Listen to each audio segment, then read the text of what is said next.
Morning friends, তোমরা সবাই কেমন আছো? আশা করছি ভালো আছো। আমরাও ভালো আছি।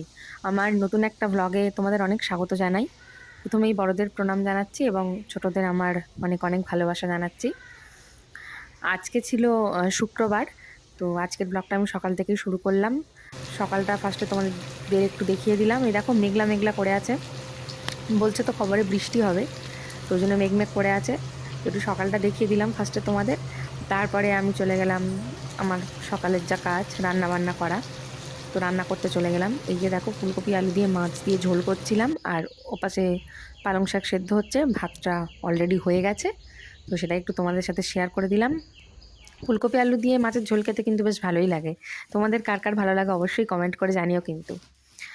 তো তারপরে এই যে দেখো দুধ দিয়ে গেছে আর পেপার দিয়ে গেছে, সেটা দিয়ে যায় আর কি।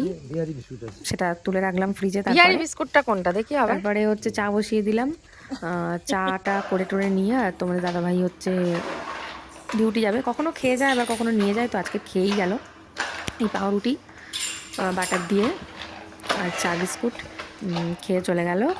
তারপরে তোমার দাদাভাই চলে যাওয়ার পরে হচ্ছে আমি স্নান করতে চলে গেলাম। স্নান টান করে পুজো টুজো দিয়ে ছাদে গেলাম জামা কাপড় মেলতে। ছাদ থেকে কিন্তু বাইরের দৃশ্যটা দেখতে আরও বেশি সুন্দর লাগে। আজকে সারাদিন মেঘমেঘই করেছিল, রোদ্দুর উঠেছিল অল্প অল্প, আবার নেমে যাচ্ছিল। তো যথারীতি ছাদে জামা কাপড়গুলো মেলে দিয়ে ছাদ থেকে শুকনো জামার কাপড়গুলো নামিয়ে নিয়ে এসে ভাঁজ করে নিলাম ঠিকঠাক করে। প্রতিদিনই প্রায় এত এত কাচার থাকে, মানে কিছু না কিছু কাচার প্রতিদিনই থাকে। তো সেই জন্য অনেক জামা কাপড়ই মোটামুটি হয়। আর ছাদে যেহেতু জামা কাপড় দিই, তাই না তোলার কোনো ব্যাপার থাকে না। আমাদের ছাদের উপর সেট করা আছে, তাই ছাদে জামা কাপড় থেকেই যায়, একেবারে পরের দিন গিয়ে তুলি আর কি। তো যাই হোক, এই হচ্ছে ব্যাপার। তারপর নিচে এসে একটু যেহেতু শীতকাল, তাই তো ক্রিম বডি অয়েল এসব তো মানে দরকারই না। মানে স্নান করে উঠে এগুলো না মাখলেই যেন কেমন একটা করে। যাই হোক, ক্রিম টিম মেখে সিঁদুর টিঁদুর পরে নিয়ে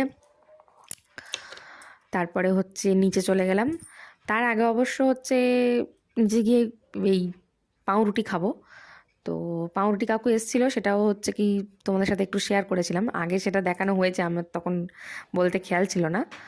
তো পাউরুটি খেয়ে নিলাম, আর কালকে যে গুড় পিঠে করেছিল সেটাও একটু খেলাম।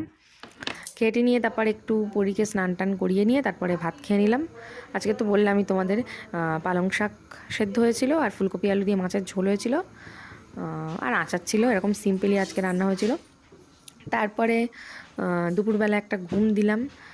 দুপুরবেলা ঘুম দিয়ে ঘুম থেকে উঠে দুধটা গরম করে নিলাম, আর কাজের দিদি যে বাসনগুলো মেজে দিয়ে গেছিলো সেগুলো গুছিয়ে রাখলাম একটু। গুছিয়ে টুচিয়ে নিয়ে তারপর সন্ধে দিতে চলে গেলাম। আর এই সন্ধে থেকে মানে হ্যাঁ, সন্ধে থেকেই প্রায় বৃষ্টি আরম্ভ হয়েছে। তোমাদের ওদিকে কাদের কাদের ওদিকে বৃষ্টি হচ্ছে জানিও কিন্তু কমেন্টে অবশ্যই। তারপরে এই যে চা যে বসিয়ে এখন দিয়েছি চলে এসছে সন্ধ্যাবেলা, ডিউটি বৃষ্টির থেকে, ওয়েদার, চা তো একটু একদম খেতেই হবে। সোয়েটার মোয়েটার পরে একদম বসে পড়েছে। এবার হাই করে দিচ্ছে আবার তোমাদের। এবারে এই যে কফি নিয়ে বসে গেছে খেতে। আসলে মানে শীতকালের সন্ধে এটা তো মাস্ট একদম। দেখো